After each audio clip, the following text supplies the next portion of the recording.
Hi, I'm Tracy Buckley. I am a peer advocate and recovery coach here at Voices Recovery Center in Binghamton, New York.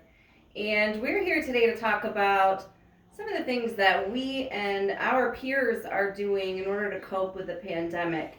Um, Isolation, separation, being disconnected can be incredibly difficult when you are dealing with alcoholism and addiction and on top of that. So some of the things that we're doing here at Voices is we've started our peer support groups using technology through Zoom. Twice a day, 7 days a week, we're offering Zoom at 11:30 in the morning and again at 8 p.m.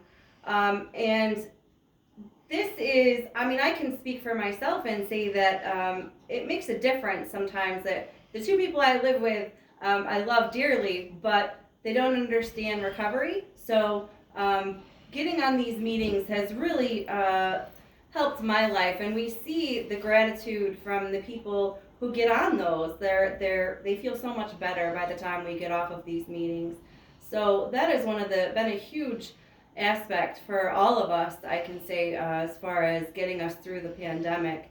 And then we also are doing teleconferencing, calling into the rehabs. We call the ASC 6 times a week, 6 days a week, and basically do the same thing. We offer a peer support group, or we'll chair an AA meeting or an NA meeting. And even though we're not all sitting in the same room, just like with the Zoom, we're still getting that connection that we all really need. Some of the other things that I've heard mentioned that are really helping people get through this is setting up a routine. It might not be the same routine that we did 2-3 months ago, but it's still a routine. I know my coworker Murph does a routine every morning that helps him get through, and I'll turn it over to him. Thanks, Tracy. I'm Mark Shea. I also work here at Voices Recovery Center in Binghamton. Tracy said a lot of good stuff. That the spiritual connection and the fellowship connection we're getting through these people has been nothing short of inspiring to me. You know, we do that twice a day, and it's really provided me with more time connecting with people, if that seems possible, because we set down schedules where we do it 2-3 times a day, and people show up, and I'm actually participating more in these meetings than I was before, the face-to-face one. You know, in the inspiration, the dedication, and the hope and gratitude we see on these meetings is intense and really necessary these days. A lot of people don't want to come on, they can't make time, you know, and then we point out, you know, it's a couple hours a day, and please make the time. And any, you know, 99% of people that are there are so grateful when they're done, and so positive when they're done, and can't wait for the next day. And then they'll send us emails about, thank you so much for doing this is so good. Well, we're all doing it for each other. You know, we really need to band together in this time more than ever.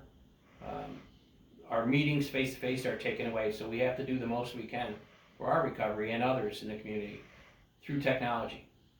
It's been a lifesaver to me.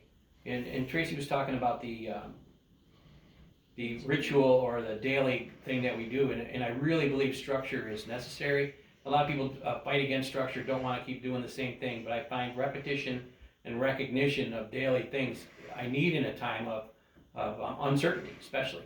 You know, I start every morning with a moment of prayer, excuse me, a 5 minutes of breathing exercise, a gratitude reading, and I start the day that way. And then we get into work, we do our Zoom meetings, and it's uplifting and inspiring.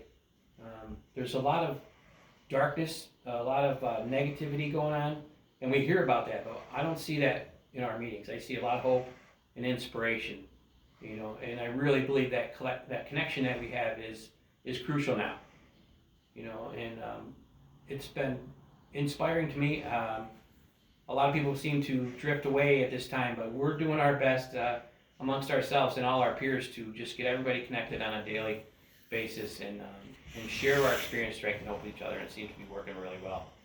You know, as always, wash your hands, stay safe, and be well.